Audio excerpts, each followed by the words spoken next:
Hello there, welcome to Rockin' Retro Record Reviews. My name is Paul, thank you for coming.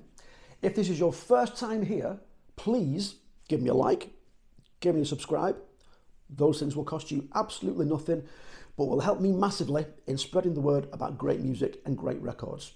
Now, today, we're going to talk about Canadian power trio Rush and their second album, which is called Fly By Night.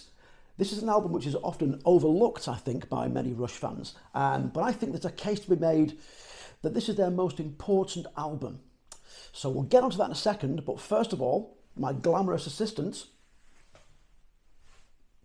will tell you all about the album sleeve.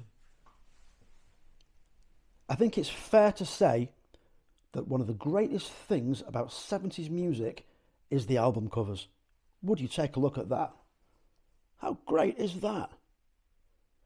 I wish I knew who'd done the artwork for this. I probably could look it up online. If I remember, I will do. But the vast majority of Rush's artwork sleeves were done by a guy called Hugh Syme. This isn't the work of Hugh Syme. He came along later, I think, possibly on the next album, which was Caress of Steel. But look at that. Even if you didn't have the great music inside it, that's just a work of art, isn't it? Let's be honest. Should we check out the back of the sleeve? Because things get slightly more interesting back there. Okay, we've got very, very 70s era portraits of Alex Lifeson, Neil Peart and Geddy Lee. Would you look at the soft filter on that? My word, what were they thinking? Alex there, looking like he's having a bad day at the office and someone's just told him he's got to work late. Geddy, looking like someone's turned on the wind machine when he wasn't expecting it. Sorry, Ged. But somehow, Neil still manages to look cool. How's he done that when the other two look so strange? Well. But look, the track listing up here. One very interesting thing, we've got on side one, we have the track Baitor and the Snow Dog, which crops in there at a massive 8 minutes and 57 seconds. And if you'll pay attention down here for one moment, please. Mr. Geddy Lee purports to be Baitor himself.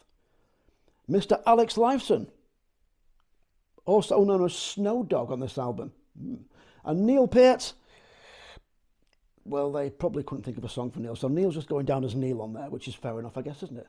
What more could you ask for? So, Fly By Night was released in February 1975, so if you're watching this video in February 2025, which is when I'm recording it, that makes it 50 years old. 50! It's very nearly as old as I am, but not quite. So, down to business. Why do I think this album deserves more credit than it gets as being very important, shall we say, in Rush's back catalogue? Well, there are quite a few things. First of all, Fly By Night is the first album which was produced by Terry Brown. And Terry Brown went on to produce all of Rush's albums right the way through till I think it was Signals, which is, what, 82, 83 off the top of my head? So that's quite an important thing. Most importantly, though, this is the album where Neil Peart joined Rush and brought his fantastic, unrivaled drumming skills to the band. And that changed everything for Rush. As soon as Neil arrived, things moved up several levels, I think it's fairly safe to say. And Rush changed from being a head down, straight ahead rock and roll band to being something that was very, very different. And Neil's input helped to shape, well, it shaped the band's career over the next 40 years, but I think it's primarily for the next kind of 5 or 6 years throughout that classic Rush period through the late 70s from Fly By Night, Caress of Steel, 2112, A Farewell to King's Hemispheres, that golden era. No Neil, that just wouldn't have happened, would it? There are some great songs on Fly By Night, but a couple of songs in particular that stand out for me. Making Memories stands out for me as a guitar player because I think it's the only song where Alex ever played slide guitar in the whole 40 years that Rush were around. And also the song Rivendell, which is an acoustic guitar piece But it's not Alex that plays guitar on that song. It's actually Geddy, who's the bass player. Geddy plays guitar and sings on that one. So if you didn't know that, you can thank me later.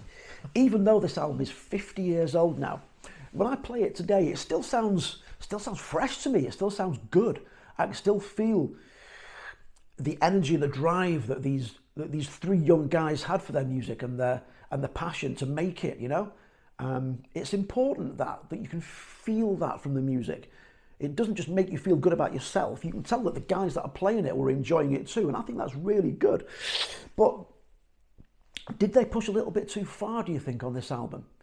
Because the album that came after it, Caress of Steel, lent even heavier on the long songs. They put an entire song, The Necromancer, on one side of an album, and the album kind of bombed for them, you know. The record company hated it and wanted to fire them and send them all back to jobs working in supermarkets where they'd be where the public would be safe from such music, you know.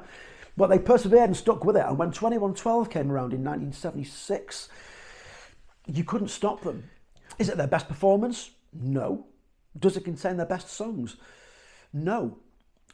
But without Fly By Night, Rush would not have continued for the next 40 years as the band they were, because it helped to shape them and define them and give them the confidence to be what they wanted to be and to play their own music, whether people liked it or not.